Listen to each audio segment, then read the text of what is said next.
Vous avez remarqué ces temps-ci, on entend beaucoup parler d'enlèvement, de l'Église, de Jésus qui revient sur les réseaux, partout. J'ai vu que dans les commentaires, il y a « Oh, ça me fait peur cette histoire d'enlèvement ». Quelqu'un a dit « Mais de quoi as-tu peur ?» Et une autre personne est revenue derrière pour enchaîner en disant « T'inquiète pas, ce sont les algorithmes de TikTok. » Frère, algorithme ou pas algorithme, Jésus revient.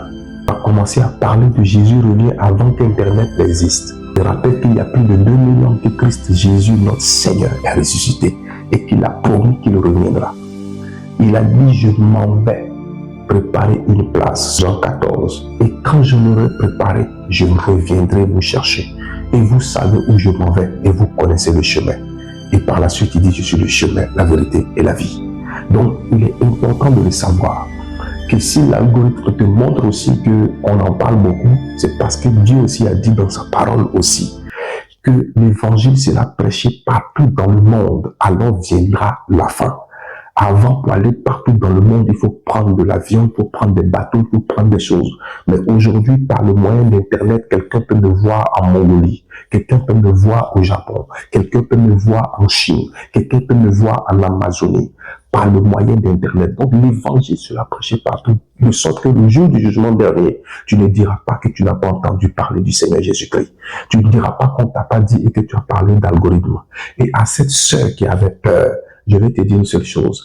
Tout chrétien qui a peur de l'enlèvement, ça veut dire que cette personne certainement n'a pas vécu sa vie chrétienne comme Dieu le veut.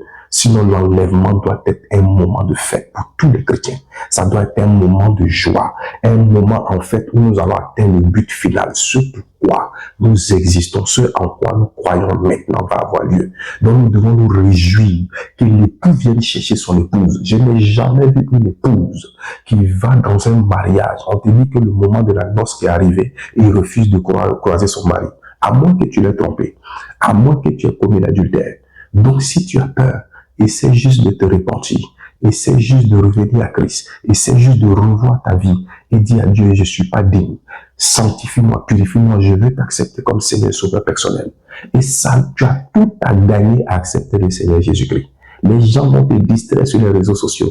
Moi, je veux que les gens comprennent. Moi, personnellement, je ne suis pas sur les réseaux sociaux pour me faire 100 millions d'abonnés. Si je l'ai, je bénirai le Seigneur.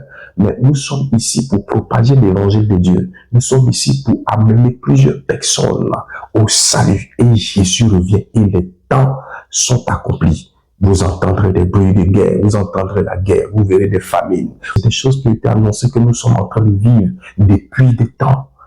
Donc, on n'a pas besoin d'algorithme pour croire au signe de Dieu. Tous les événements qui se passent en ce moment, les tremblements de terre, les ours qui sont partout du parc de Yellowstone pour te mettre sur la route, les animaux du fond des marins qui remontent à la surface. Vous, ça vous fait peur. Mais nous, on se réjouit parce que le Dieu de notre salut arrive. Et ceux qui doutaient de lui le verront.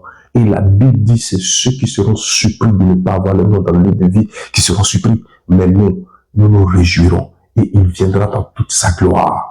Et la Bible dit que l'avènement du Fils de l'homme mettra Satan KO parce qu'il verra qu'il n'aura pas la main sur nous. Mais je vais avertir pour ceux qui ne seront pas enlevés. En ce moment, pour aller à l'église, tu trouves toutes les excuses. Mais quand tu ne seras pas enlevé, ça sera terrible.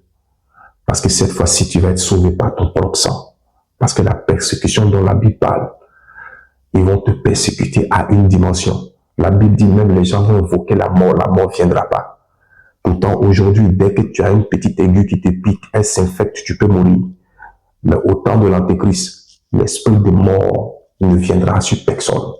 Tu souffriras d'une manière extra et tu comprendras ce que Jésus a souffert de la croix. Tu vivras ça 1000 fois et tu vas comprendre qu'il fallait l'accepter pendant qu'il était temps. Donc, c'est important pour toi. Et je vais annoncer, avertir quelqu'un, range ta vie quand Jésus revient. Jésus revient très bientôt. Ne vis pas par rapport aux réseaux sociaux, ne vis pas par rapport aux gens. Et j'ai l'habitude de dire que Dieu ne jugera jamais ta vie publique, Dieu jugera ta vie privée, ta vie intime, ce que tu fais quand tous les regards ne sont pas sur toi. C'est ça le plus important. Si tu veux accepter le Seigneur Jésus-Christ, je peux faire une prière avec toi. Tu répètes seulement cette prière après moi. Seigneur Jésus, je t'accepte comme mon Seigneur et Sauveur personnel. Seigneur Jésus, je reconnais que tu es mort à la croix et que tu es ressuscité. Et je sais que tu es vivant aujourd'hui. Je t'accepte comme Seigneur et Sauveur personnel. Efface mon nom dans le livre de mort et inscris mon nom dans le livre de vie. J'ai la vie éternelle aujourd'hui et je vis par la foi dans le nom du Seigneur Jésus-Christ. Que ton esprit me dirige et me conduise. Éternel, je ne suis pas digne, mais la Bible dit, quiconque accepte le Fils de Dieu ne périt point, mais aura la vie éternelle. Selon Jean chapitre 3, le verset 16. Tu as tant aimé ma vie. Je te dis merci parce que je t'accepte comme Seigneur et Sauveur personnel. Si tu as fait cette prière, sois béni et je prie que Dieu te fortifie. Rassure-toi de marcher dignement selon la parole de Dieu. Médite la parole de Dieu, cherche la voix de Dieu et ne sois pas surpris.